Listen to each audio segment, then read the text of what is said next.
Olá, boa tarde, amigos telespectadores da TV Cultura Litoral. Começa agora uma nova edição do Opinião Litoral. E nesta segunda-feira, 11 de novembro, nós estamos recebendo com muito prazer dois convidados.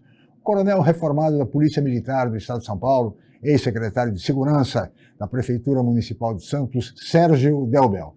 Boa tarde, coronel, muito obrigado pela presença. Boa tarde, La Scala, obrigado mais uma vez pelo convite. Muito bem, e temos também como convidado o colega, jornalista, advogado criminalista, Márcio Harrison. Márcio, prazer em recebê-lo, muito obrigado, boa tarde. Boa tarde, eu que agradeço a sua opinião, a companhia de você, La Scala do Delbel, que é um antigo amigo nosso, para a gente poder discorrer os temas da nossa região. Muito bem, e o tema do programa de hoje, evidentemente, é segurança pública. Mas antes de começarmos, eu só queria registrar aqui rapidamente um agradecimento muito especial à TV Cultura Litoral, na pessoa do seu diretor-geral Danilo Martins, na pessoa do amigo advogado Roberto Mohamed, comentarista do nosso programa, e do colega jornalista Tiago Dantas, editor-chefe do Jornal da Cultura, por um período em que estive afastado por razões de saúde, cumpriram muito bem, me substituíram com muita eficiência, com muita qualidade, mantendo o nível do programa Opinião. Portanto, muito obrigado a todos e a todos aqueles que se manifestaram também votos de saúde e plena recuperação. Aqui estamos para comandar hoje, a partir de novamente, o Opinião Litoral. E agora vamos para o tema fundamental do programa, que é segurança pública. E, para tanto, eu gostaria de chamar o primeiro VT, o primeiro videotape do programa de hoje. Por favor, Davidson. A morte do menino ocorreu após troca de tiros entre criminosos e policiais no Morro do São Bento. De acordo com informações, 3 viaturas da Rocan estavam circulando pelo morro quando avistaram 10 homens, sendo que 4 estavam em 2 motocicletas. Quando viram os policiais, eles fugiram em direção ao local que é conhecido como ponto de tráfico de drogas. Segundo o boletim de ocorrência, outra viatura chegou pela parte superior do morro, surpreendendo os bandidos. Lá, houve intensa troca de tiros, causando a morte de Rian, de 4 anos de idade, e um outro adolescente, de 17. Muito bem, o tema obviamente se impõe. A morte de um menino de 4 anos de idade, a morte de Rian, uma tragédia, mais uma tragédia que acontece aqui na nossa região, nesse enfrentamento das autoridades policiais nos morros de Santos. Lamentável sobre todos os aspectos o ocorrido e a morte do menino Rian. Coronel Delbel, como eu disse, o tema se impõe. Diante dessa situação, a nossa região continua com muitos índices de violência, de agressões, enfim, de confrontos. O que fazer? Como chegar a bom termo diante de uma situação como vivemos hoje, Coronel Delbel? Olha, eu acho que esse tema daria um programa inteiro. Antes de mais nada, eu queria saudar o Márcio Harrison, que é um antigo amigo, companheiraço, desde que eu era tenente, a gente se conhece. Verdade. E a gente se cruzava em ocorrências, enfim. Então é muito gostoso estar aqui com você. Obrigado pelo nome. Então, realmente, o tema é bastante triste, bastante polêmico, que exige, talvez, vários programas para a gente debater sobre isso. É uma fatalidade, uma coisa extremamente triste. Ninguém espera um resultado desse, muito menos a polícia, o policial. Mas a gente tem que discutir sobre isso. O que eu posso dizer é que em todas as ocasiões, isso é testemunho meu e ainda continua dessa forma, em todas as ocasiões que existe uma ocorrência grave, mesmo que não resulte em morte ou feridos, a Polícia Militar ela faz um briefing, ela faz um estudo de caso para verificar aquilo que pode ser aperfeiçoado em ações semelhantes. Sim. E isso é feito. Então você verifica se o efetivo empregado era suficiente, se era muito, se o tipo de arma utilizada na ocorrência era ideal, se não era ideal, se a distância do enfrentamento poderia ter sido evitada, enfim, uma série de fatores para que você, na sequência das ocorrências que virão, você pode ir aperfeiçoando. Mas uma coisa é necessário a gente dizer também. Por mais que você treine um tipo de ocorrência, ela nunca vai se repetir na vida real. Sim. Cada ocorrência tem a sua impressão digital. Ela sempre vai ser diferente. Você pode falar assim, a ocorrência é de roubo com retenção de vítima, por exemplo. Então existe algumas coisas que são coincidentes, né? O roubo, a retenção da vítima, agora, condição de clima, condição do local onde a vítima está retida pelo bandido, o estado emocional do bandido, o posicionamento da tropa em relação a esse local, o tipo de arma que você está portando naquele momento. Então, nunca vai ser igual. E isso dificulta demais a ação do policial. Não é muita gente, muito crítico de ações de polícia, acha que a ação de polícia ela é matemática. Ela é tudo menos matemática. Ela é sempre com fator surpresa, com um fator de alguma coisa que está diferente em relação ao que você treinou, e isso pode ocasionar essas coisas horrorosas como a morte desse menino. Eu queria citar um exemplo, eu peço desculpa se o exemplo não for dos melhores, e também espero que não confundo isso com uma forma de amenizar a gravidade desse tipo de problema, se é que foi realmente um tiro policial. Se você pega um médico, Márcio, você sabe que o médico ele pode fazer um seguro que se ele, no exercício da sua profissão, causar o dano a um paciente até a morte, ele vai ter o seguro para defendê-lo e eventualmente até para pagar uma indenização. Estou falando em causas cíveis. Claro. O policial nem isso tem direito. E ele está também sujeito a cometer erros absurdamente graves como esse. Então, se você der um tiro de fuzil para reagir a um ataque e tudo mais, o tiro de fuzil, ele muitas vezes tem uma imprevisibilidade enorme, Fatal. por causa do alcance, por causa da potência dele e assim por diante. E nem sempre é possível o policial ter a frieza necessária, o tempo de reação para analisar melhor aquela situação e tomar uma medida menos letal, né? Márcio, qual é a avaliação que você faz desse triste, desse lamentável episódio? E, aliás, só uma observação, hein? Um porta-voz da PM, em entrevista para todas as televisões, ele admitiu logo após o efeito, no dia seguinte, me parece, que o tiro havia partido da arma de um policial militar.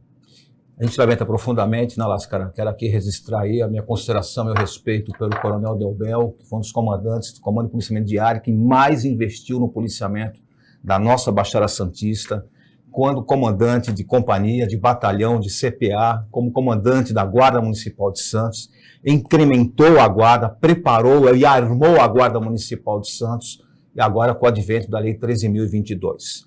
Nós voltamos ao tema inicial. 99,99% da população, Lascala, Delbel, que moram nos morros das cidades, são pessoas de bem, trabalhadoras e honestas. Sim. Infelizmente também, nós temos essa informação que o crime impera também em alguns morros da cidade. Tanto isso é verdade, que sequestros relâmpagos acabaram terminando no Morro São Bento, vultuosas apreensões de entorpecente e armamento de guerra, armamento bélico, eu estou dizendo, foi detectado pelo setor de inteligência da Secretaria de Segurança Pública de São Paulo, o que culminou, inclusive, dias antes, salvo engano e menor juízo, uma mobilização dos batalhões de choque, entre eles a Rota, o Choque, Batalhão Humaitá de São Paulo, que são tropas mais aguerridas, Lascala, no combate a organizações e crime organizado, com enfrentamentos, com troca de tiros, com prisões, infelizmente, evento mortes. Agora, por outro lado, eu tenho certeza que nenhum policial militar sai de casa de madrugada para uma operação, sai de casa, dá um beijo na sua esposa, nos seus filhos, põe a sua farda, põe o seu coldre e vai trabalhar e vai dizer, hoje eu vou matar uma criança de 4 anos, hoje eu vou matar alguém. Não. Muito pelo contrário, ele sai do batalhão e entra pensando, tomara que não precise nem colocar a mão na arma hoje e voltar com a arma no coldre sem que ela seja retirada. Mas o que acontece? Infelizmente, essa tragédia aconteceu. Não há indícios, assim, objetivos, até porque existe um inquérito policial presidido por delegado de polícia, e na perícia técnica, até agora, não se tem essa confirmação que esse disparo partiu do policial militar. Então a gente não pode fazer aqui uma antecipação de culpa. Vamos aguardar primeiro os laudos do Instituto de Criminalística, e quando eu falo isso, Lascala, um dos mais conceituados institutos de criminalísticas que existe na América Latina é o IC de São Paulo. Se partiu de um policial militar, esse disparo, vai constar, até porque se foi colacionado o estojo, o projétil, aí provavelmente poderá se distinguir se essa arma pegou o réu ou não. É que o coronel, que é porta-voz da Polícia Militar, disse na televisão que o tiro havia partido de um policial militar.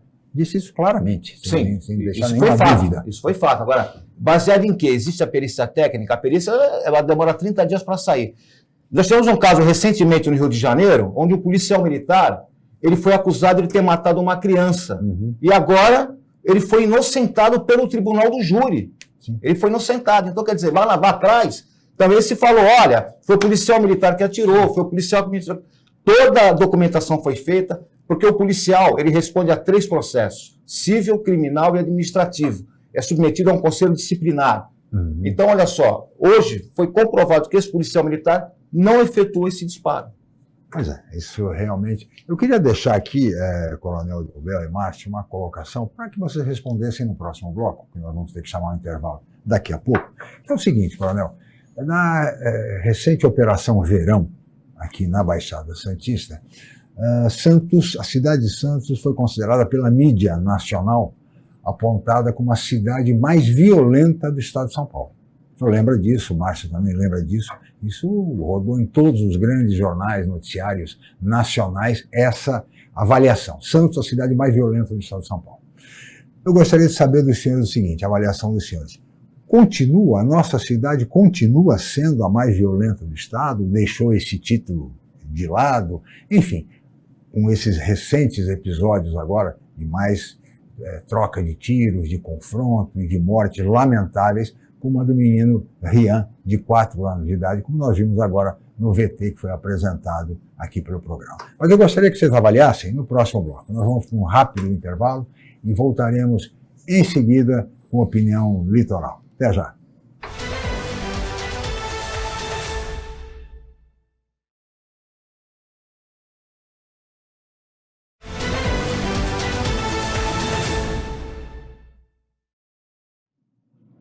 Muito bem, estamos de volta com a Opinião Litoral desta segunda-feira, 11 de novembro, e hoje recebendo aqui nos estúdios da TV Cultura, com muito prazer, o coronel reformado da Polícia Militar do Estado de São Paulo, ex-secretário de Segurança da Prefeitura de Santos, Sérgio Delbel, e o colega jornalista, advogado, criminalista, Márcio Harrison. Coronel, gostaria de ouvi-lo. Santos é a cidade mais violenta do Estado de São Paulo? Claro que não. Eu sou insuspeito para falar, porque atualmente eu assisto as coisas de camarote, então eu posso falar. E mesmo quando eu estava investido no cargo, eu falava isso daí. Santos é uma das cidades mais seguras do Brasil, e isso está atestado por vários órgãos, inclusive o Instituto Sou da Paz, que é um órgão seríssimo, o Atlas da Violência, enfim, uma série de indicativos que a gente tem sobre que Santos não é efetivamente a cidade mais violenta. O que aconteceu foi o seguinte, se você pegar todo esse período que você se referiu da Operação Verão, sim, mudou só o nome, que antigamente era Operação Escudo, foi uma forma de amenizar, né, um eufemismo, você vai ver que a maior parte dos confrontos, aliás, 100% dos confrontos, não se deu no que a gente chama na cidade aqui, nos bairros e tudo mais, e sim nos locais mais vulneráveis, nos locais onde a gente tem mais bolsões de pobreza na nossa cidade. E eles foram causados por quê? Por ações pontuais que a polícia, por dever de ofício, é obrigado a enfrentar todos os anos. E aí aconteceu, o estopim foi a morte de um policial do 1º Batalhão de Choque, que é a Rota, né? Que estava em missão aqui em Santos. De Reis, né? Isso. E aí isso desencadeou uma série de confrontos em que os criminosos queriam medir forças com a polícia, né? E a polícia, evidentemente, que reagia, né? Ninguém espera o resultado morte. Se você for pegar todas as estatísticas divulgadas, estatísticas oficiais da Secretaria Estadual de Segurança, você pode pôr o período que você quiser. Você vai ver que nós temos uma cidade que está em constante decréscimo dos crimes, que a gente chama crimes de varejo, sim, que é o furto, que é o roubo, o furto de carro, enfim, uma série de indicativos que é o que interessa para o cidadão. Nós não tivemos efetivamente nenhum tipo de confronto, e eu não estou amenizando também a seriedade desse problema, nós não tivemos nenhum tipo de confronto aqui no Gonzaga, aqui no, enfim, no José Menino. Esses tipos de confronto foram, repito, localizados em área que a gente sabe que existem problemas de bolsões aí, e quero reiterar o que você falou, Márcio, da 99,99% das pessoas que habitam esses locais mais vulneráveis de Santos é composta de trabalhadores, de pessoas seríssimas, que merecem todo o nosso respeito. Mas a gente sabe que, até pela topografia do local, favorece o cara ter fuzil, o cara guardar droga, comercializar droga, e é lá que está o problema. Agora, o que a gente também não pode, e isso eu sempre defendi, e é o meu mantra, você não pode querer acabar com esse tipo de problema só com ação de polícia. Sim. Enquanto a gente quiser combater esse gravíssimo problema que afeta o Brasil, né, as regiões do Brasil aí de pobreza e tudo mais, só pelo ponto de vista policialesco, nós não vamos chegar a lugar nenhum. Muito bem. Márcio. Realmente eu não consigo entender como é que tiraram esse coelho dessa cartola, que Santos seria a cidade mais violenta do Brasil. Absurdo, né? O que vem acontecendo, por exemplo, na Bahia, então? No Nordeste, pessoas são mortas, assassinadas o dia inteiro. Santos tem 7 companhias da Polícia Militar, entre elas o BAEP, que é o Batalhão de Ações Especiais Policiais, fora a ROCAM, fora a Polícia Civil, fora 600 guardas quase da Guarda Municipal de Santos, com a Lei 13.022, estatutos das guardas municipais, que praticamente equiparou o poder de polícia, La Scala, junto às guardas municipais. Hoje a guarda municipal é uma guarda operacional, você vê, eles atuando, agindo, enquadrando, acompanhando vítimas, inclusive. Nós temos a Delegacia de Defesa da Mulher. Agora, o que podem estar confundindo é violência e criminalidade. Isso. Ninguém está livre, por exemplo, numa discussão de trânsito, um homicídio, uma briga conjugal, infelizmente aconteceu um feminicídio, a gente pode estar aqui discutindo, eu, Delbel, de repente a gente, enfim, não tem hora nem lugar. Agora, uma cidade que tem, tanto é que todo mundo fala, Las Caras, você quer tranquilidade, você quer sossego no carnaval, no fim do ano, vai para Santos, porque Santos tem um policiamento mais aguerrido. Prova disso é que no último Réveillon não tivemos um fato desabonador. E tivemos cidades aqui no litoral que teve arrastão, por exemplo. Então, de onde que se tira essa conclusão? Muito bem. Agora, o tema da violência e da segurança pública e também a questão do crime organizado vem hoje centralizando, os senhores sabem, as atenções gerais do país, em razão daquele episódio no Aeroporto Internacional de Guarulhos, com a morte de um corretor de imóveis, né? Antônio Vinícius Gritzbach, né? E que todo o país ficou horrorizado com aquela cena brutal, com tiroteio, fuzis, enfim, uma cena de barbárie. Coronel Delbel, quer dizer, o crime organizado, eu assistia hoje mesmo a uma entrevista do promotor Lincoln Gakia, né, que acompanha bem o crime organizado, e ele dizia que a facção organizada no Brasil já se tornou uma máfia, a exemplo do que existe na Europa. Uhum. Ou seja, ele atribui isso ao fato de que durante as últimas 3 décadas, pelo menos, cuidou-se pouco desse tema, né?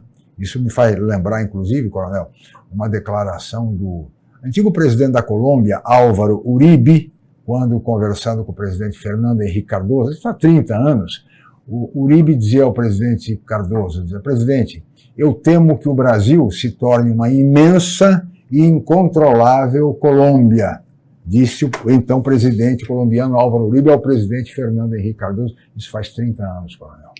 A Colômbia, inclusive, na escala, é tida mundialmente como um dos cases, um dos casos de maior sucesso em relação à reversão de insegurança pública, de violência, principalmente na época do cartel de Medellín, quando o cartel de Medellín, Sim. Pablo Escobar, enfim. Medellín é montanha e lá embaixo a cidade. Então, a gente pode comparar a topografia de Medellín, estou comparando topografia, apenas isso, com Santos, com Rio de Janeiro, com Guarujá, né? Então, o que acontece? Isso possibilita que quem habita mais para cima e que não tem tanto acesso à cidadania, à cidade, né, pela distância, por uma série de outros fatores, ocupações irregulares, falta de moradia, aquela coisa toda, isso facilita com que nesses locais haja uma inserção maior do crime organizado, sim, que tem uma visão privilegiada, quando a polícia está subindo eles estão ligados, estão vendo, enfim, uma série de várias facilidades em razão da topografia. Um presidente assumiu a Colômbia e falou assim, nós vamos acabar com isso, só que vai morrer gente inocente, vai morrer bandido, então quem quiser se entregar, que se entregue, e quem não quiser, que fuja. E ele cumpriu o que ele falou. Ele subiu os morros com o exército e com a polícia. E a polícia colombiana, em que pese que na época tinha problema de corrupção e tudo mais, além de outras autoridades, ela era muito fomentada, treinada pelos Estados Unidos, política antidrogas e tudo mais. E eles realmente tiveram confrontos, tiveram uma série de coisas. Só que qual foi o detalhe? Quando eles conseguiram ocupar aquele espaço, o governo não subiu só com polícia, ele subiu com cidadania. Ele construiu, já estava previsto a construção de teleférico para ligar, sim, a cidade à parte alta da cidade e vice-versa. E em cada estação ele construiu escola, quadra de futebol, biblioteca, cinema, e existe até hoje isso. Ou seja, a presença do Estado. A presença do Estado. E isso, o que aconteceu? Despencou a parte de criminalidade, de violência naquela região, até hoje, né? Então, naquela época que precedeu essa ação, o lugar de maior número de mortes no mundo era lá, era em Medellín, e despencou. Uma vez eu fui dar uma palestra no Instituto Ruth Cardoso de São Paulo, já faz um tempo, e eu tive o privilégio de conhecer o ex-secretário de Segurança do Rio de Janeiro, que era um policial federal, o Beltrame. E uma coisa que me marcou muito, que ele me falou, que a gente estava conversando sobre isso, sobre Medellín, e ele falou assim, sabe, coronel, eu subi o morro no Rio de Janeiro com a polícia, eu olhei para trás, eu não vi o Estado. Então, é isso. É isso. Essa é a solução, Márcio? Exatamente. A polícia é importante, a polícia civil, a polícia militar, a inteligência é importante. Agora, se o Estado não vier com aquele apoio social, escola... Por exemplo, nós tivemos aqui casos, eu sempre lembro isso, Lascala, nos últimos meses, nos últimos anos, nós construímos vários presídios na área continental de São Vicente e em Mongaguá, o presídio Rubens Ariocedi, que é o semiaberto. Tudo bem, é importante ter presídio? Mas o que São Vicente recebeu? Uma unidade do Senai, do Senac, uma escola profissionalizante, uma escola federal implantada ali para dar o contrapeso? Não, é só presídio, cadeia. Fizeram, por exemplo, na área continental de Santos, salvo engano, em Monte Cabrão, uma unidade da FEBEM, que, pelo que eu estou sabendo, ela foi desativada. E esse prédio, o que vão fazer? Vão fazer uma escola profissionalizante, um Senai, um Senac, alguma coisa nesse mistério? A gente não sabe. Então, assim, nós temos que investir na educação, nas questões sociais, porque a gente, senão, vai ter que chorar. Mãe de criminoso, mãe de polícia e a sociedade em geral. Nesse caso, por exemplo, de Guarulhos, morreu o homem que tinha feito uma delação, em seguida agora morreu um motorista de aplicativo, uma outra pessoa está também ferida, e a gente não sabe onde vai acabar. Ninguém está livre de nada, infelizmente, Lascala. Tem uma outra coisa que eu queria complementar também, meu raciocínio. Quando a gente está discutindo crime organizado, principalmente que no nosso caso, no Brasil, em São Paulo especificamente, a gente vê quase que diariamente no noticiário assim: polícia prende o maior traficante não sei de onde, polícia prende o maior... Então, assim, eu não sei quem é o maior, porque todo dia tem o maior que está sendo preso. E o cara que está sendo preso no meio da comunidade e tudo mais, ele não é o maior coisa nenhuma. O maior, ele não habita esses locais. Claro. Ele habita, por exemplo, esse empresário, não estou fazendo juízo de valor, estou falando pelo que é noticiado. Ele também tinha algum tipo de envolvimento com o crime organizado e tudo mais, pelo que está no noticiário, né? E ele era um respeitável empresário. Corretor de imóveis. Então, hoje em dia, todo mundo se diz pertencente ao crime organizado. Mas o combate tem que ser na cobertura, não no porão. É verdade. Né? Coronel Márcio, vou pedir a licença de ambos, nós vamos para um rápido intervalo e vamos continuar nesse tema no próximo bloco. Voltamos já.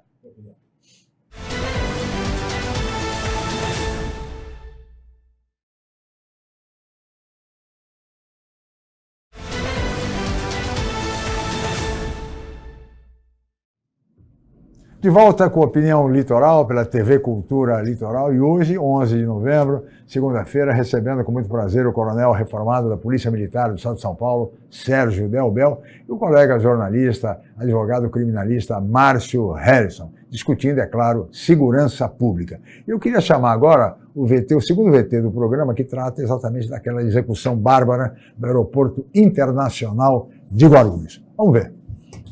Os 4 policiais militares que faziam a segurança pessoal do empresário Antônio Vinícius Lopes Gritzbach foram afastados do serviço. Os agentes atrasaram para acompanhar o desembarque da vítima, porque, segundo eles, o carro em que estavam teria quebrado. Eles prestaram depoimento no Departamento de Homicídios e de Proteção à Pessoa e na Corregedoria da PM.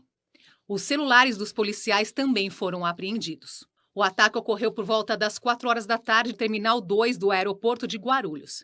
As imagens de câmeras de segurança mostram quando Gritzbach, ao sair do saguão do aeroporto, é executado por 2 homens encapuzados armados com fuzis. Foram pelo menos 27 disparos.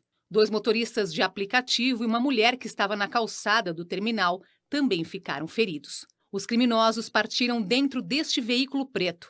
O governador de São Paulo, Tarcísio de Freitas, postou no X, o antigo Twitter, que a ação está associada ao crime organizado e que todas as circunstâncias serão rigorosamente investigadas e todos os responsáveis severamente punidos. A polícia investiga o caso como execução. O empresário fechou em março deste ano um acordo de delação premiada com o Ministério Público de São Paulo e entregou os supostos esquemas da facção. E, por isso, teria sido jurado de morte pela organização, uma das maiores do Brasil. Neste vídeo, durante a delação, Gritzbach chegou a pedir mais segurança aos promotores. Tem um contrato, tem uma matrícula, tem as contas de onde que vinham seguindo o dinheiro, então dá para a gente fazer o caminho inverso. Eu apresento, doutor, mas assim, cada vez mais... eu preciso de mais segurança. Então, eu precisava de um amparo de vocês também, do que eu vou ter, porque senão vocês estão falando com morto-vivo hoje aqui. O advogado de Gritzbach foi contra o acordo de colaboração com o Ministério Público, temendo a vida do cliente. O empresário era réu em um processo por lavagem de dinheiro proveniente do tráfico de drogas. Pois é, um caso trágico e complicado do ponto de vista do envolvimento político e tudo mais. Coronel, a questão da segurança, por exemplo, segurança que o empresário havia contratado, PMs em dias de folga, mas aí o carro quebrou, não chegaram, enfim, a própria polícia desconfia disso, recolheu os celulares dos policiais.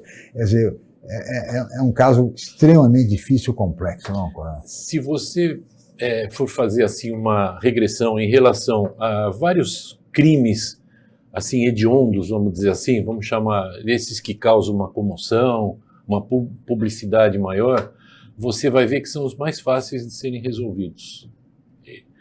Isso daí está rachado em um mês, já vai estar rachado, com certeza absoluta.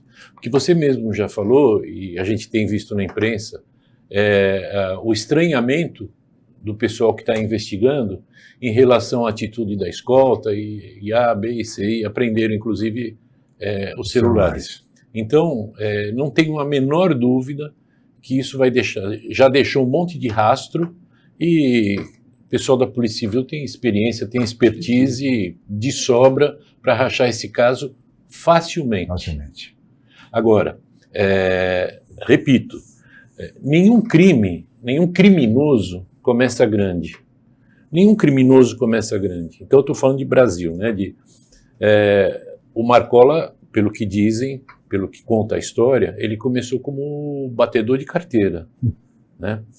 Então, e hoje em dia nós estamos deixando barato um monte de crimes de varejo, crime menor, e isso, eles vão se somando, eles vão crescendo, isso vai fermentando e gera esse tipo de absurdo, né? Então, mudança na legislação, endurecimento de pena. Sim. Quando eu falo endurecimento de pena, não estou falando para fazer um outro Código Penal, ou mesmo. No Código Penal já tem a cana que o cara tem que tirar. O problema é que ninguém tira essa cana. Então, se o cara é condenado a 4 aninhos, é 4 aninhos. Se é 30, é 30. Não tem, porque lê o livro a cada 3 dias que desconta a 1 da pena. Que é isso? Um sexto, né? E pega um sexto, para com com isso, para né? com isso. Cana é cana. Fim de papo. Márcio. Exatamente. Com certeza o inquérito policial presidido pela autoridade policial vai apurar aí o que teria acontecido. Não é muito difícil, como disse o Delbel, acerto de contas, rixa, queima de arquivo, vingança, um arquivo vivo. Ele falou mesmo, eu sou morto-vivo. Ele mesmo já se reconheceu, ele queria uma escolta pessoal para andar com ele, só que não tem previsão legal. Como é que seria esse reforço na segurança dele? Ele ficaria numa casa, uma casa onde não constaria nos autos do processo, e ali ele ficaria guarnecido com policiais, provavelmente. Mas ele queria o quê? Uma escolta porque ele tinha que trabalhar.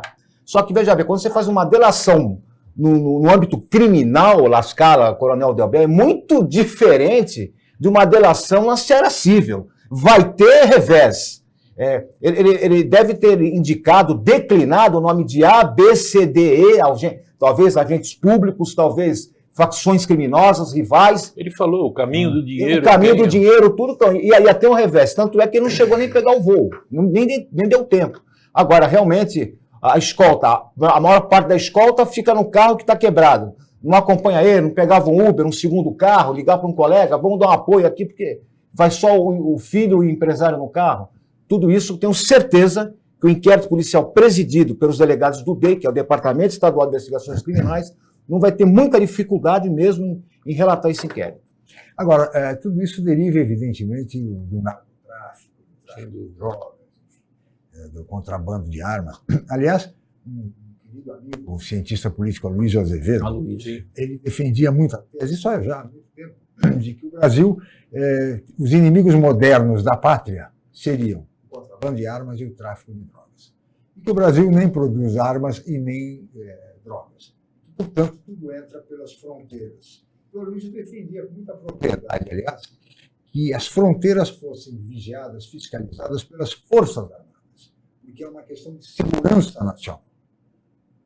Fronteiras aéreas, fronteiras aquáticas e fronteiras terrestres, já que a Polícia Federal não tem efetivo suficiente para tanto, que era uma questão nacional, já que estava em risco a segurança nacional, como se vê hoje em dia.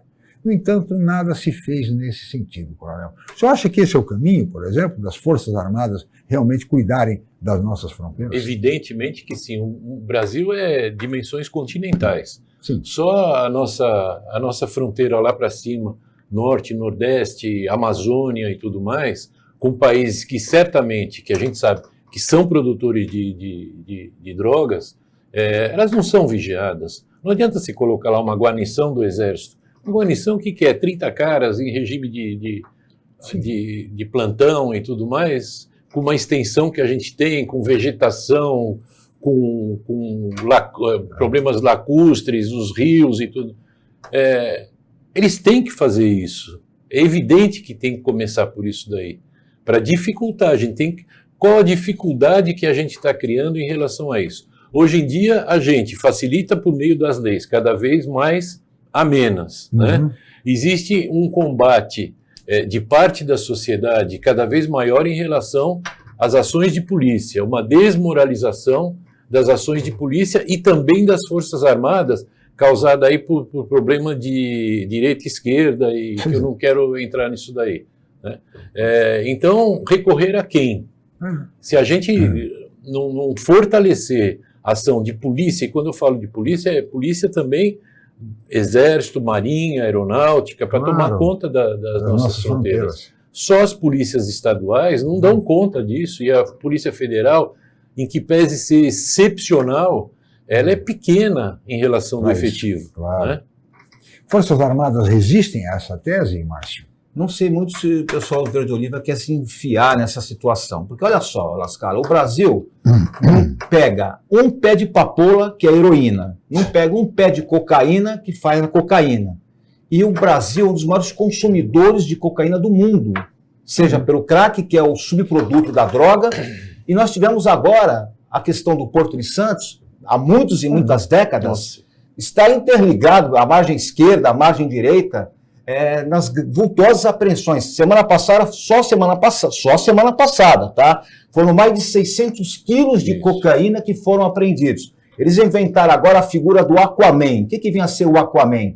É um mergulhador que entra na caixa de mar do navio, ele coloca a droga aqui no Porto de Santos, quando chegar lá em Roterdã, o navio chega, ele vai de avião, ele pega a roupa de mergulho, quer dizer, altamente sofisticado para poder sair do scanner, porque hoje os scanners são fiscalizados, mas não existe um scanner subaquático. Parece até, Delbel, que já estão prometendo uma possível scanner subaquático para quando o navio entrar na Barra de Santos, ele passar por um scanner para ver se na caixa de mar tem, ou se não para o navio, vão ver a caixa de mar, agora pode entrar, enfim. Então, quer dizer, é um descontrole total. Criar a Guarda Nacional. A Guarda Nacional não existe. O que é a Guarda Nacional, gente? É um pouquinho de policiais de cada unidade federativa que dá um apoio. Põe pouquinho nisso. Bem pouquinho. Quer dizer, seria... Eu vou te dar, por exemplo, um paracetamol para parador. Não, parador, eu vou te dar um tramal. Eu vou te dar uma morfina. Então, usam a polícia como morfina. A última... Qualquer coisa... Não, manda a rota para lá, manda o choque. Até quando isso? O problema também é social e também de combate às fronteiras secas. Eu acompanhava o Luiz naquela época e as fronteiras secas nossas estão abertas não, escancaradas, lamentavelmente. Aliás, o Luiz dizia, brincando, viu, o Luiz é um homem brilhante, ele dizia assim, que os inimigos modernos da pátria não são mais o comunismo e a Argentina. Mas, assim, o tráfico de drogas e o contrabando de armas que deveriam ser enfrentados já naquela época. Se naquela época começasse esse processo, hoje talvez a realidade fosse diferente. Isso estamos falando de 30 anos atrás, Coronel. Então, portanto, mas eu vou pedir a licença de vocês, nós vamos fazer mais um rápido intervalo e vamos continuar nesse tema, especialmente a questão do Porto de Santos, se de fato o nosso porto é uma rota internacional de drogas. Voltamos já com a opinião.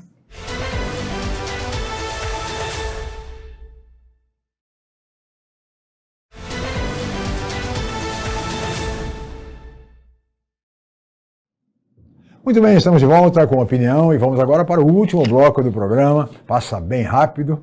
Enfim, contamos hoje, nesta segunda-feira, 11 de novembro, com a presença do Coronel Sérgio Delbel, ex-secretário de Segurança do município de Santos, e do colega jornalista e também advogado criminalista Márcio Harrison.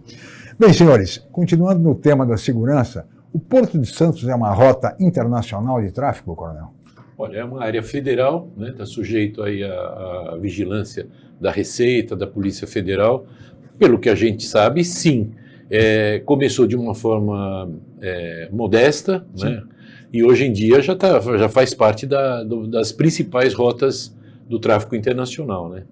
A coisa é grave, né, Márcio? Exatamente. Tanto é que muitas vezes a DEA, as polícias internacionais, os portos de Amsterdã, Roterdã, a inteligência da Polícia Federal Brasileira e de outros países, principalmente da Europa, acabam detectando muitas vezes, Lascala, que determinado embarcação, navio, contêiner, está indo com um entorpecente. Quando chega no porto final, é descoberto e a polícia daqui muitas vezes tenta também rastrear se parte desta carga ficou. Porque normalmente, como é que funciona essa questão do tráfico internacional?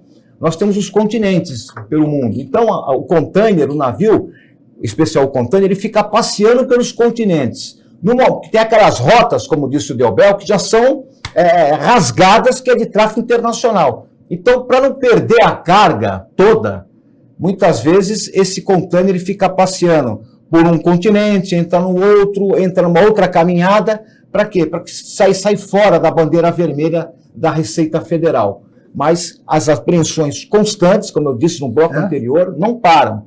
Inclusive, mergulhadores da Marinha estão sendo treinados para realmente, e da Polícia Federal também, para quando chegar a embarcação com a informação, acabar aí colocando seus homens na água e principalmente na caixa de mar, já que os containers, esses sim, já estão praticamente detectados quando passam pelos terminais. Pois é, são toneladas e toneladas de droga, de cocaína, toda sorte de drogas são apreendidas no Porto de Santos. Mas é impossível fiscalizar todos os containers. Né? Eu sou testemunha, eu já visitei algumas vezes, sempre tive contato com o pessoal que trabalha com isso lá no Porto.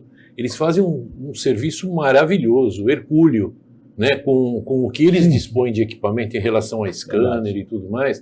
O serviço de inteligência deles, como você falou, Márcio, muitas vezes o navio ou está chegando ou está saindo, somente pelo cruzamento de informações ele já tem a certeza que lá, se eles procurarem, eles vão encontrar, e eles encontram. Né? A prova disso é 600 quilos aqui, 500 lá e assim por diante. Então, também é uma área que também necessita de reforço em termos de equipamento, de efetivo. Claro. Porque o fato do Brasil ser copartícipe da Rota Internacional de Tráfico, isso dificulta até outras ações de política internacional contra o Brasil. Claro. Né? Linhas de crédito, investimentos e assim vai.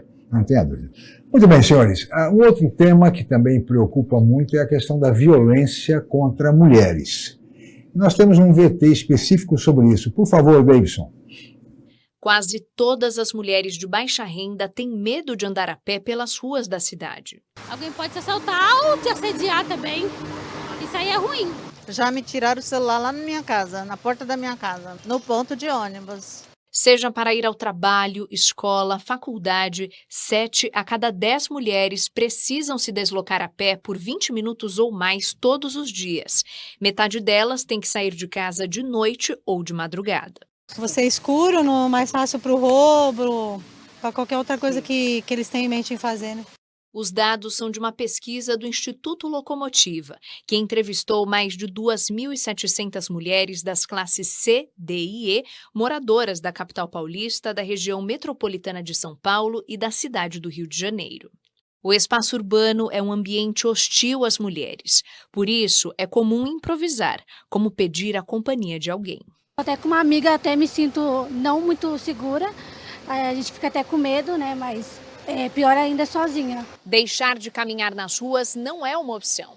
Para garantir o direito de ir e vir, as mulheres convivem diariamente com o medo, que traz impactos sociais e econômicos a elas. 6 a cada 10 entrevistadas da pesquisa já cancelaram compromissos e até oportunidades de trabalho por conta da insegurança. A solução passa por políticas públicas de zeladoria, segurança e educação. Uma educação dos homens, obviamente, porque se a gente está falando de agressão sexual, que é a mais dirigida às mulheres, a gente está falando de uma agressão que é cometida por homens, então é necessário que isso seja também trabalhado e debater esse assunto, a gente levar essa conversa para espaços de tomada de decisão para que possa haver outras soluções que possam vir a partir desse debate. Muito bem, aí está o VT, e essa é uma situação do cotidiano, da rotina, Coronel. O senhor comandou aqui durante muitos anos a Secretaria de Segurança do município de Santos e enfrentava, evidentemente, essa realidade. Olha, tem gente que vai falar assim, esse cara está fazendo poesia. E você é testemunha, que eu já falei lá atrás sobre isso, algumas deram uma aula de segurança pública, acabaram de dar aula de segurança pública. Quando falaram de zeladoria, quando falaram de ruas escuras, ruas desabitadas, ou seja, ela quer amiga para andar junto. Claro. Isso quem tem que resolver não é a polícia. Isso quem tem que resolver é arquitetura urbana, é o urbanismo. Sim. Você faz... Eu tenho visto... Uma praça bem iluminada é mais segura, né? Então, é muito fácil. Você que está assistindo, você prefere andar numa rua clara ou escura? Você prefere andar numa rua clara e bastante movimentada ou escura e sem movimento? O que vai fazer você se sentir mais seguro? O que foi falado aí foi sensação de segurança. Exatamente. Uma só se referiu a que foi furtada, foi roubada, o celular na porta de casa. As outras, a sensação de medo. E essa sensação de medo, você diminui ou aumenta com a zeladoria da cidade, com as condições da cidade. Hoje em dia você tem vários condomínios, não estou falando Santos, estou falando tudo, né, que estão fechados para a cidade. Então as pessoas se fecham, eu ia falar, se encarceram é muito mal educado na minha parte, porque não é isso. Se fecham né, nos condomínios, você não tem mais movimento na rua, em alguns lugares. Claro. Tem gente que é contra, por exemplo, que se abra comércio embaixo de grandes prédios. E isso é um indicativo de segurança também. Isso evita que você vá do ponto A ao ponto B, de carro, a pé, Sim. se você já tem o comércio perto de você, por exemplo. É claro. Não, sem dúvida nenhuma, tem tudo a ver. É que me parece que é mais cômodo. É um problema da segurança, né? Exatamente. Parece que é mais cômodo. Isso aí. Márcio. Exatamente. Um dos problemas mais emblemáticos que todas as ouvidorias de qualquer prefeitura recebe todos os dias, dois. Primeiro, poda de árvores, que não é problema de polícia, iluminação e problema de calçamento. Isso. Essa é a primeira situação. E nesse mistério, eu quero até parabenizar a Delegacia de Sequestro, na pessoa do Dr. Tiago e do Coelho, toda a investigação de sequestro, que identificou uma quadrilha que fazia sequestros, principalmente naquela área entre a Avenida na Costa, onde criminosos atuavam como? Esperavam mulheres que saíam de consultórios médicos para serem assaltadas e sequestradas. Então, a Delegacia de Sequestro, através do Dr. Tiago, a Delegacia Seccional, com o Dr. Rubens Barazal Teixeira, conseguiu identificar essa quadrilha e clareou, esclareceu vários casos, ataque a mulheres e crianças, inclusive. Mas, também uma outra coisa, infelizmente, as pessoas também têm que ter hoje, a gente vê muitas pessoas, por exemplo, nos pontos de ônibus, com o celular. O celular hoje é muito mais que um aparelho celular, ele praticamente virou um órgão externo do corpo humano. Aí você tem aplicativos bancários, você tem a tua vida privada ali dentro. Então, por favor, você está no ponto do ônibus, à noite ou de tarde, a pessoa está andando na rua, pelo canal 4, canal 3, canal 1, pela praia. O criminoso ele é oportunista, imediatista e covarde. Ele não vai atacar um homem bombadão, forte, um estivador. Ele vai pegar o quê? Uma pessoa franzina, uma pessoa... Às vezes se dá mal também, que tem muita policial feminina hoje que vai para cima. Mas, infelizmente, e detalhe, nós temos a Delegacia da Mulher hoje, que funciona agora em violência contra a mulher. Uma situação muito importante foi a abertura 24 horas, de forma ininterrupta, das Delegacias de Defesa da Mulher hoje em Santos, a doutora Débora Lázaro, que é a delegada titular aqui na Rua Bahia. Muito bem, coronel. Só para complementar também, eu já contei isso anteriormente em algum outro programa. Quando eu comandava o CPI a gente fica, é o guarda-chuva de 6 batalhões, né? Agora 7 que tem o BAEP também, e 24 cidades. E a área de comando ia do Vale do Ribeira até a divisa com São Sebastião. E eu recebia muitos ofícios, mas muitos ofícios de vereadores, de prefeitos, de órgãos da comunidade organizada e tudo mais, pedindo para intensificar o patrulhamento em rua tal, no bairro tal e não sei o que lá, porque eram mal iluminados. Não é porque tinha roubo, não é porque tinha bandido, não é porque era mal iluminado. Então, em vez de se iluminar, né, se pede à polícia. Local ermo, né? Local ermo, exatamente. As pessoas recorrem à polícia, né? Exatamente. E a polícia não tem esse fôlego todo. Claro, claro. Aliás, acho que a questão da iluminação é fundamental, né? Tem que ser... Isso é o básico. É o básico. A prefeitura, como bem disse o Harrison, né? Poda de árvore. Campeão. Também, campeão. Tem que realmente podar as árvores, porque isso facilita a iluminação. e facilita que as pessoas circulem com tranquilidade, acessibilidade, calçados. É uma questão urbanística, como bem disse o coronel Sérgio Delbel na análise que faz. Não é apenas uma questão de segurança, não é apenas uma questão de polícia. Muito bem, senhores, olha, nós teríamos muito mais a conversar, mas nós temos limitações de tempo, vamos chegando ao final. Gostaria de agradecer muito a sua presença, coronel Sérgio Delbel. Eu que agradeço, eu estava meio enferrujado, fazia tempo que eu não participava. Eu agradeço de coração o convite e também por me proporcionar rever meu amigo. Claro. Márcio. Colega jornalista Márcio Harrison, muito obrigado pela presença. Muito obrigado, tenho muito carinho aqui pelo Delbel, nossa amizade passa de décadas e décadas, vou falar que vamos revelar nossas idades. A você, Ascar, estou muito feliz pela sua saúde, a Maria Helena, a produção, ao Tiago, a família Zaidan, toda a equipe aqui, que Deus abençoe abundantemente aí a TV Cultura Litoral e Opinião, que vem crescendo a cada dia aqui na Baixada Santista. Muito obrigado, Márcio Harrison, muito obrigado, coronel Sérgio Delbel, e assim chegamos ao final desta edição do Opinião Litoral. Muito obrigado a você, amigo telespectador, pela audiência qualificada de sempre. Amanhã estaremos de volta em mais uma edição. Muito obrigado e até lá.